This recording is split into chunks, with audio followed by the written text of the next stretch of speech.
oversight hearing, field hearing here in the city of Los Angeles. And very grateful to everyone for being here today. And I want to just start by thanking, first and foremost, Mayor Bass. The mayor, of course, welcomed us to host this first hearing here in the city of Los Angeles. And I just want to thank her for her incredible leadership and for hosting us today in your city.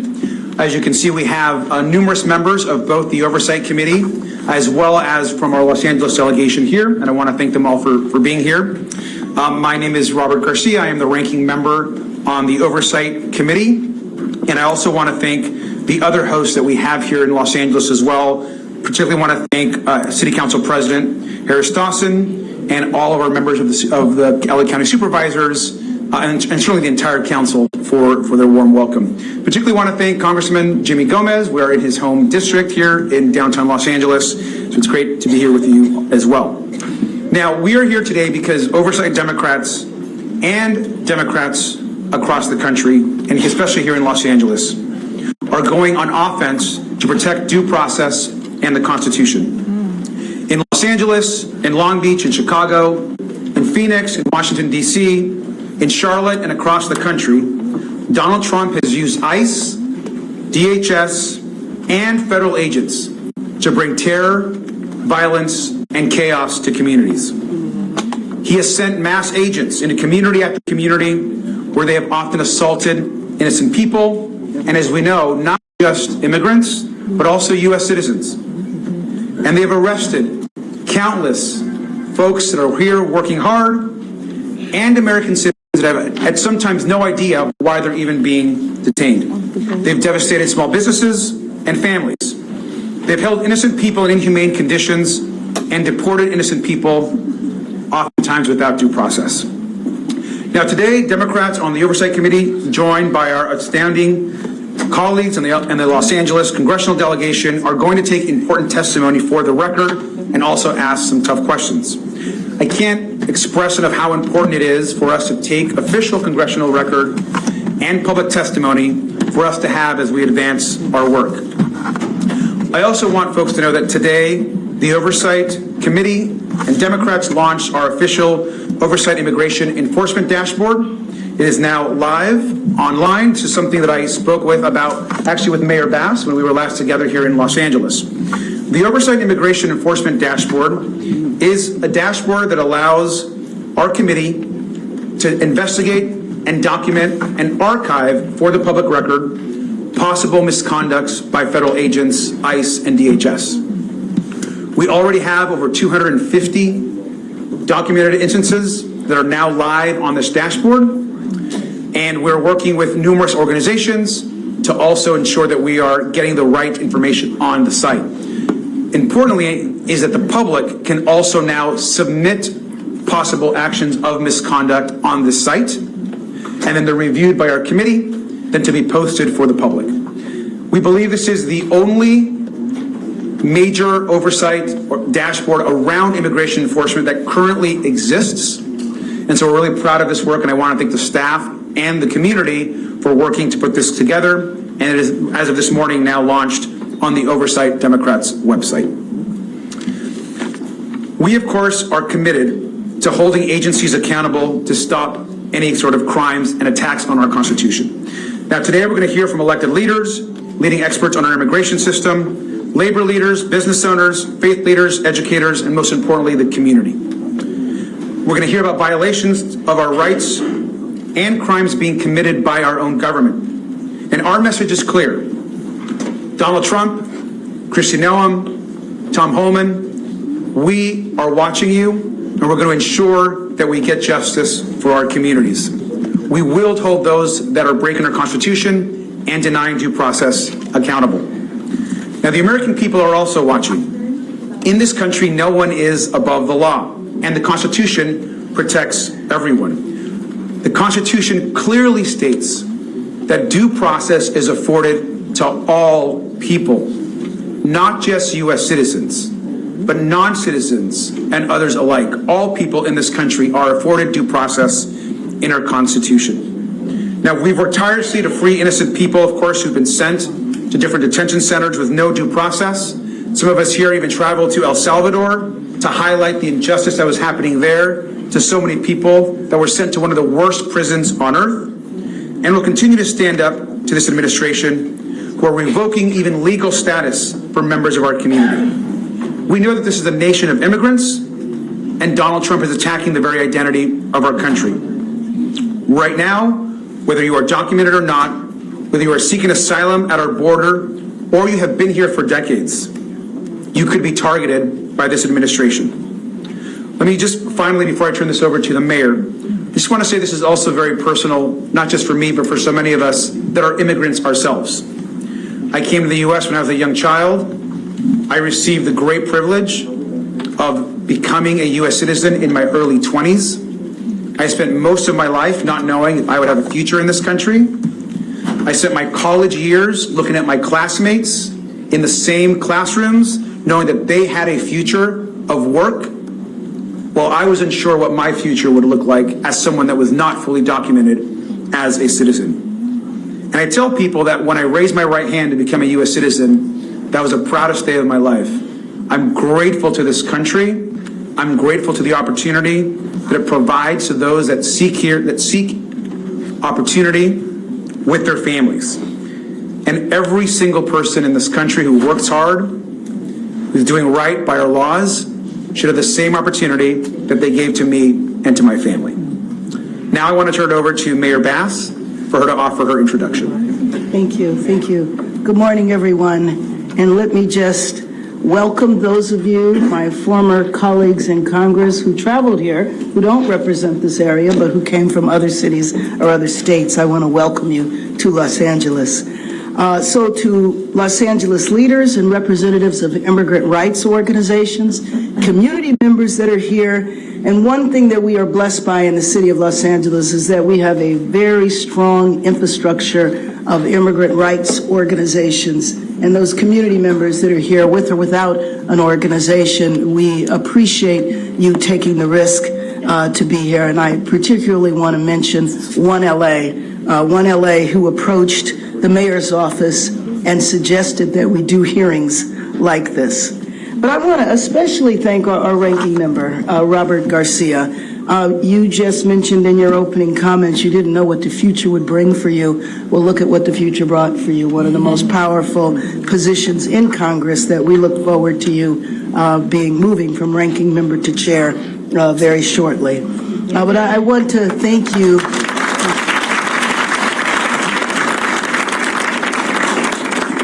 I want to thank you for answering our call for a congressional investigation into the egregious acts that began in Los Angeles and, as we predicted, have now spread to other cities. I'm speaking to you as the mayor of Los Angeles and as a lifelong Angelino on behalf of a city that has had a tough year, from devastating wildfires to witnessing friends, coworkers, and family members snatched off the street, chased through parking lots, and brutally detained by masked men. I think of those Angelinos who are detained or who have been deported as we enter this holiday season. Thousands of families will miss family members over the holidays. I think of the economic impact the raids have had. Sector of the Los Angeles economy cannot function without immigrant labor. LA's fashion district, construction, hospitality industries are a few examples. I think of the emotional impact this has had on Angelinos, especially children who live in fear and people who are still reluctant to leave their homes. On January 6th, we knew that we were part of an experiment to see how much the American people would tolerate. This unprecedented misuse of the U.S. military, federalizing the National Guard and sending 4,000 troops here, deploying 700 U.S. Marines. The city seriously felt under attack from our own government. The fear that blanketed this city is difficult to describe, frankly, because it's so hard to believe it actually happened. The U.S. Marines and the majority of the National Guard have left, but the injury they inflicted on Los Angeles remains. And make no mistake, the raids and the terror continue in this city. The raids don't dominate the nightly news, but just about every day, immigrant enforcement actions continue. Legalized racial profiling continues. We knew the experiment would travel to other cities, and it seems the tactics have been more brutal at each stop. During each attack, U.S. citizens have been brutalized and detained, including individuals who are in this country legally, properly attending required annual immigration appointments, are simply going to work in school, have been stopped and detained. Many Angelenos are understanding that they must now carry identification that documents their immigration status. To me, this is reminiscent of passes needed by African Americans in the Jim Crow South or by Black South Africans under the apartheid regime. Congress members, we asked for this hearing so we could develop a record of this moment in history. I applaud the formation of the dashboard. We wanted you to begin the investigation as the actions are continuing to happen. What usually happens is years later, an investigation begins to document, but we wanted to document this assault on our democracy right now. So in the future, those can be held accountable for actions that are essentially weakening our stability and weakening our democracy. It is my understanding that Ranking Members Garcia and Senator Blumenthal have demanded records from DHS Secretary Kristi Noem. This hearing truly addresses a crisis that we cannot ignore. Los Angeles will not stay silent while Angelenos' rights are violated. We are here to demand accountability, we are here to demand transparency, and we are calling on Congress to act before more families are torn apart. Los Angeles is built by immigrants, powered by workers, and strengthened by our diversity. We will not allow our people, our economy, or our core values to become casualties of illegal federal actions. Angelenos deserve justice, immigrant families deserve justice, U.S. citizens deserve justice, and the Constitution requires it. Let me now acknowledge Council President Marquise Harris Dawson, Council Member Heather Hutt, Council Member Isabel Jurado, Council Member Eunices Hernandez, Council Member Hugo Soto Martinez, and Council Member Adrian Nazarian. And I yield my time. Thank you, Mayor Bass. We're gonna begin our first panel. Our first panel is local elected leaders who are going to speak to the impact of ICE and CBP and other activity on their communities. We're going to first hear from Mayor Rex Richardson from Long Beach. We're then going to hear from two of our LA County supervisors, Janice Hahn and Hilda Solis, who I'll add are also both former members of Congress. So thank you both for your service there. Then we'll be hearing from two LA City Council members, Hugo Soto Martinez, and of course, Eunices Hernandez. And so to all of our panelists today, thank you for joining us. As a reminder, this panel will provide testimony. We'll not be taking questions after this panel. That will be for the community panel after. And everyone is recognized for 3 minutes. Mayor of Long Beach, Mayor Richardson, you're recognized for your 3-minute statement. Thank you.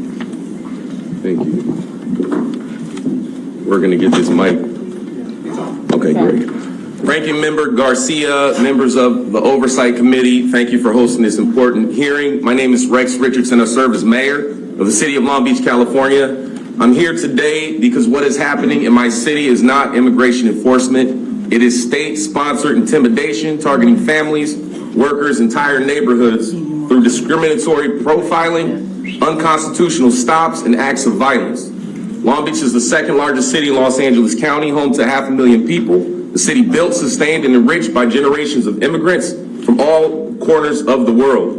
We honor their contributions, and we insist that every member of our community is deserving of dignity. But since June, that dignity has been under direct and deliberate assault. Since June, more than 50 Long Beach residents have been seized off our streets, people on the way to work, parents dropping off their children, gardeners, car wash workers on their shifts, caregivers walking home from nightly duty. We saw 11 abductions in a single afternoon just last Thursday, very brutal incidents. The most devastating toll has fallen on children, suddenly left without a parent, a guardian, or a sense of safety or security. As a father of 2 little girls, I'm heartbroken by the stories of children from my community watching their parents disappear into unmarked vehicles, no explanation, no due process, no information on where their parents were taken, and no assurance on whether they will ever see them again. Federal agents have appeared masked and armed outside preschools, churches, grocery stores, and parks, places where our families gather. No civilian community in the United States should be subjected to a paramilitary force patrolling its schools, its parks, and its neighborhoods. We've also seen incidents that defy any standard of professional law enforcement. In June, a federal agent, drunk, armed, and out of control, stormed into a Long Beach restaurant, harassed patrons, forced his way into the women's restroom, and then assaulted responding Long Beach police officers trying to do their jobs.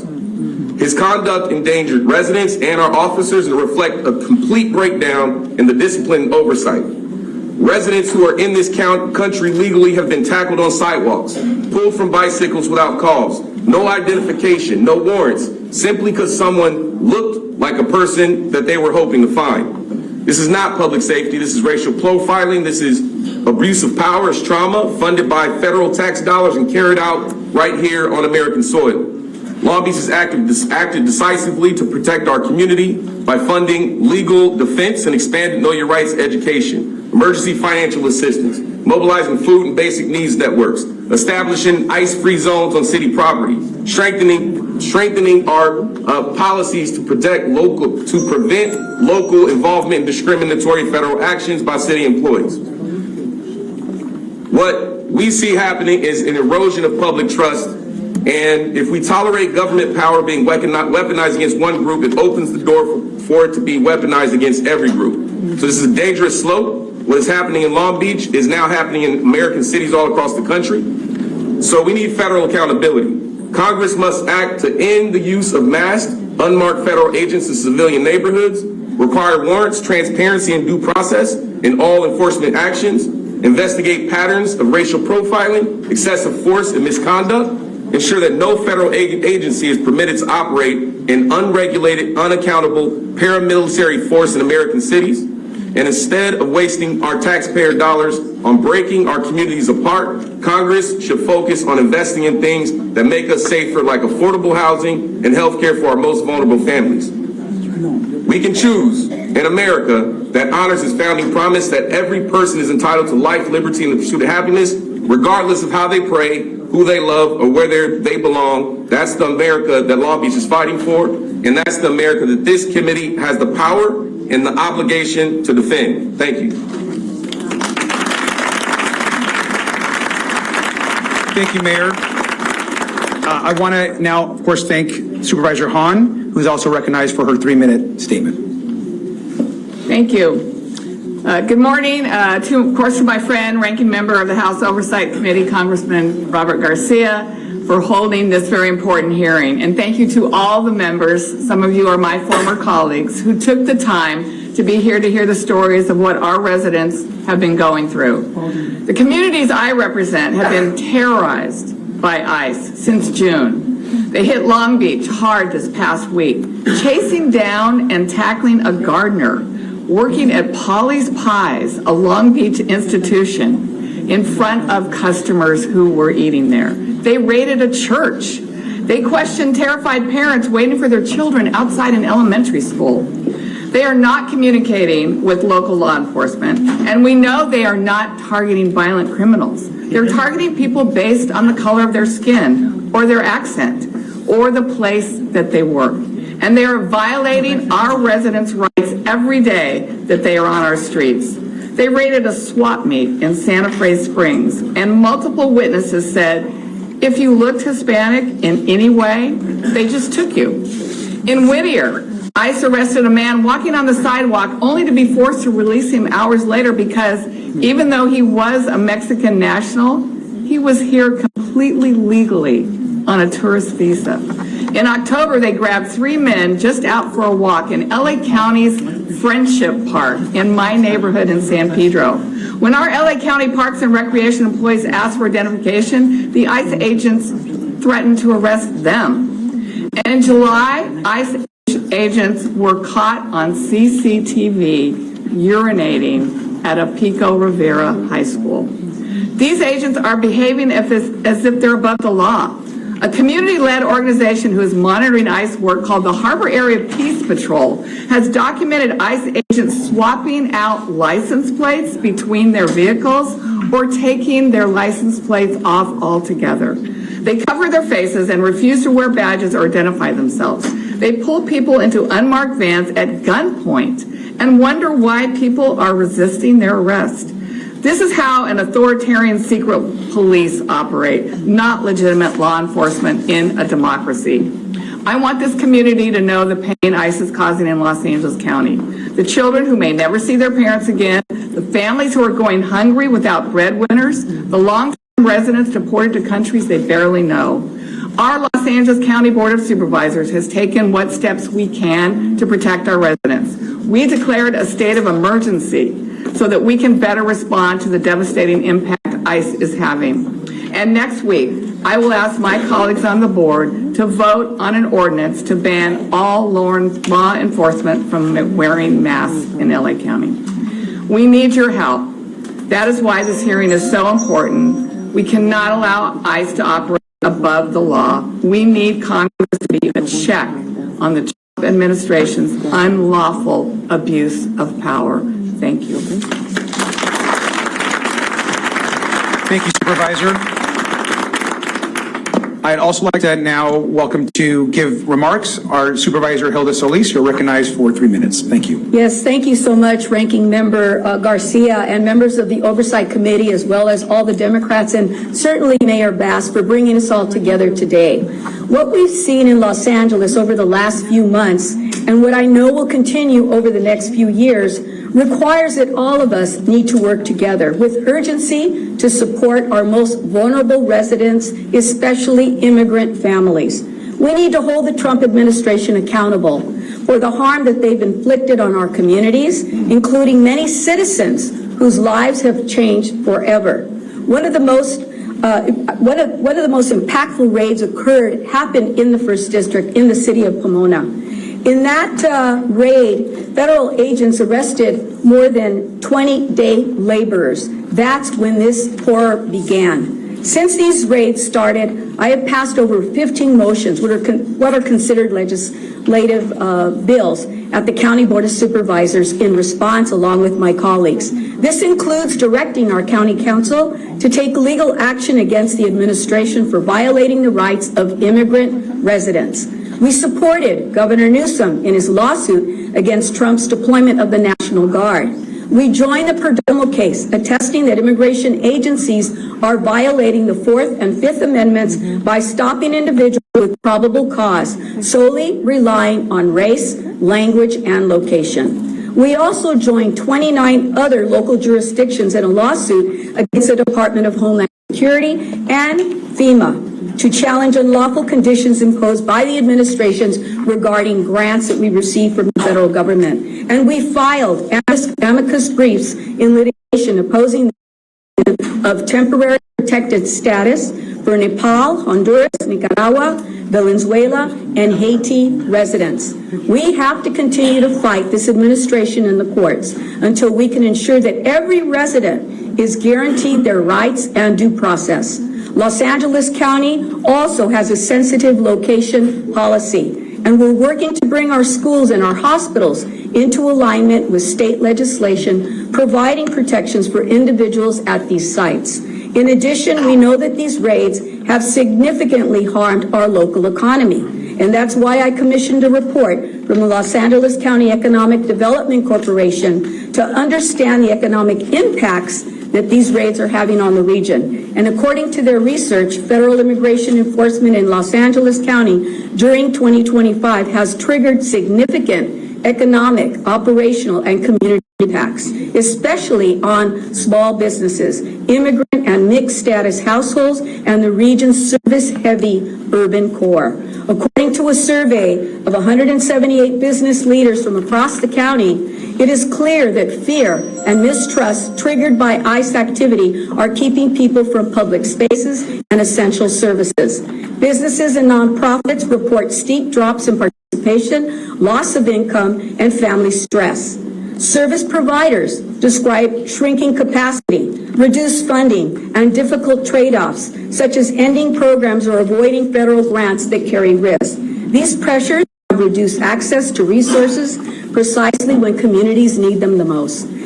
This month, the raids began, total visitors to establishments in downtown Los Angeles area were down 8.7%, and in June of 2025 compared to June 2024. The economic impact here is incredible. The estimate. Supervisor, Yes. he's got to wrap up, so thank you.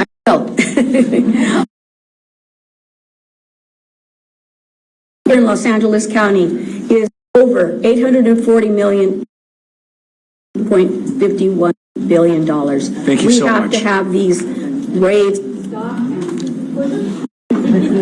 Thank you, Supervisor. Thank you so much. Thank you so much. We're obviously trying our best to keep the time as best possible. I know we have a substantial amount of community members also that will be testifying at the end. I want to also now welcome and for his testimony, Councilmember Soto Martinez. You're recognized for your 3 minutes.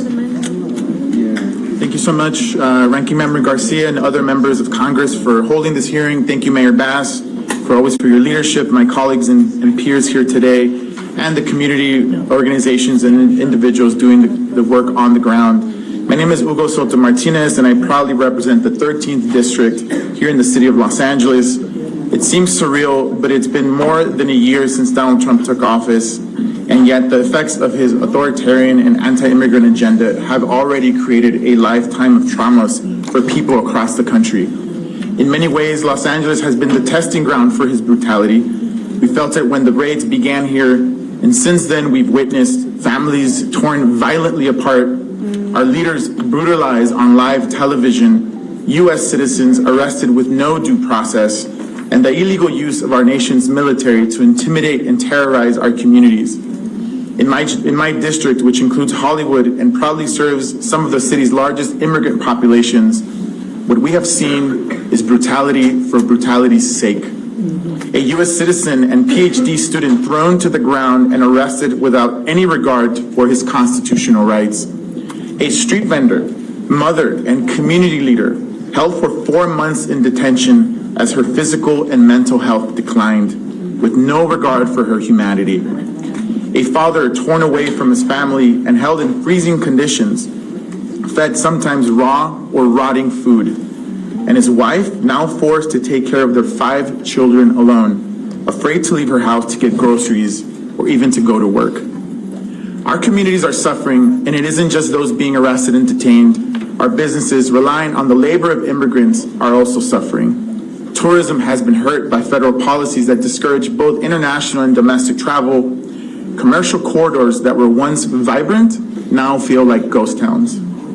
It saddens me to say this, but fascism has arrived in America. But we're not taking this lying down. In Los Angeles, we are committed to defending our families and loved ones. We value and cherish our diversity, and we want to make it clear that Los Angeles is for everyone. Last year, we declared Los Angeles a sanctuary city. Our office also joined and has been collaborating with the Los Angeles Rapid Response Network, a coalition of organizations and volunteers dedicated to responding to ICE raids. Through this network, we have heard from our constituents, and they have been clear. They need our help. They need our solidarity, whether that's legal support, financial assistance, rental assistance, or mental health resources. We have spoken with leaders in other cities who are seeing those horrors now spread to their communities, and we are learning from each other.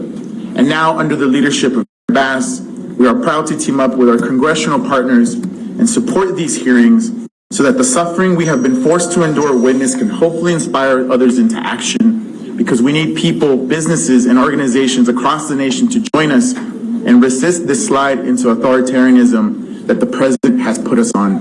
Thank you so much. Thank you so much. Councilmember Hernandez, you are now recognized for your 3-minute statement. Thank you, Ranking Member Garcia and members of the Oversight Committee and Mayor Karen Bass for this opportunity to tell the story of Council District 1. My name is Eunice Hernandez. I have the honor of representing 22 neighborhoods, 248,000 people, neighborhoods full of nurses, teachers, garment workers, service workers, caregivers, domestic workers, people who keep this entire city running. Los Angeles is the largest city and the 4th largest economy in the planet, and yet the very people who power the economy are being terrorized, targeted, and detained without due process by the Trump administration's raids. Today I'm going to share what we've experienced in Council District 1. The first few weeks felt like a city under attack. Grocery stores were empty, business corridors were deserted. I had workers telling me they'd go days without customers. In one grocery store in my district, the aisles stayed empty for a week after every raid with only 2 cashiers because no one felt safe leaving their homes. And behind every person who gets taken is a ripple of trauma that never leaves you. The spouse, the kids, the coworkers, the neighbors, the classmates. People don't just bounce back from watching someone scream and cry while being dragged away by masked men. At MacArthur Park, little kids at a summer camp had to hide because agents stormed in on horseback with military-grade weapons. Imagine being 5 or 6 years old and seeing that play out in front of you. One man in our district, a legal resident with no criminal record, and I want to emphasize that, no criminal record, because they are using that as an excuse to get our people. He was grabbed at a people in my district. He told agents over and over again, "I have papers," and the response was to shut up. They beat him, threw him to the ground, twisted his recently operated shoulder, and detained him for 3 weeks with no due process. When he told us what happened, this grown man broke down crying, terrified not for himself, but for his wife and kids. We hear a lot of talk from this administration about family values. But what family values are those? Traumatizing children? Sending kids to school in the morning and leaving them without parents by the afternoon? These raids are literally undermining public safety. We've spoken with our nonprofit partners in CD1 who have shared how victims of domestic violence, elder abuse, sexual assault are now too afraid to call 911. On top of that, the Trump administration has slashed $800 million from violence prevention and community safety programs. They are actually manufacturing chaos while cutting the very programs that actually reduce harm in our communities. The economic impact is similar, if not worse than COVID. Entire communities, including U.S. citizens and legal residents, are skipping work, skipping grocery stores, staying indoors. I've talked to lifelong Latinos who carry their passports just to walk outside. Businesses are losing customers, storefronts are closing, and when workers lose wages, rent stop getting paid, and when rent cannot be paid, evictions go up. These raids are feeding a direct pipeline from immigration raids to the eviction to homelessness pipeline, and a country already facing a homelessness crisis. Our city will be holding a bag, scrambling to keep families housed and alive while the federal government congratulates itself on law and order and cuts any sort of funding that can help us pick up the pieces. Our district always has had high needs, but the raids push it into another category entirely. We've literally had to invest $500,000 just to distribute food to our families to survive the economic freefall of the raids that the raids created, as well as an additional $500 million. Thank you so much, Councilmember. We could just wrap up last sentence there. Yep. Well, the last sentence is, if the federal government wants to come into our community and come with resources, come with housing, come with treatment, as partners, not as oppressors, because we are not your enemies, we are your neighbors. Thank you.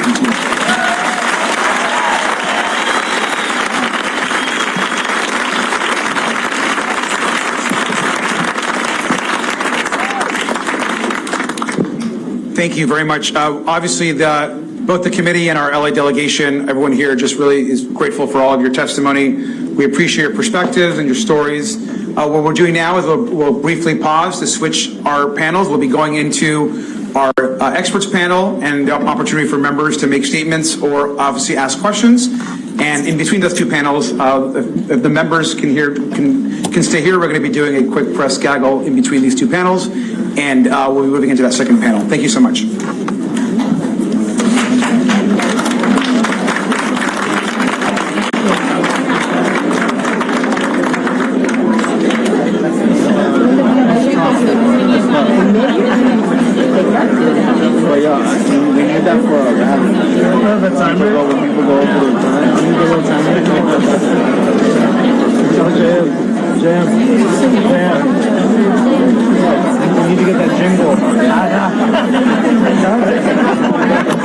During staff meetings too, just with the jingle.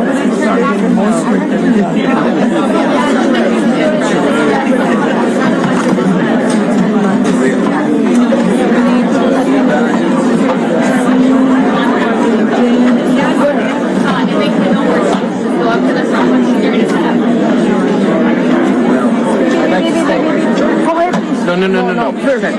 No. You got. Thank you.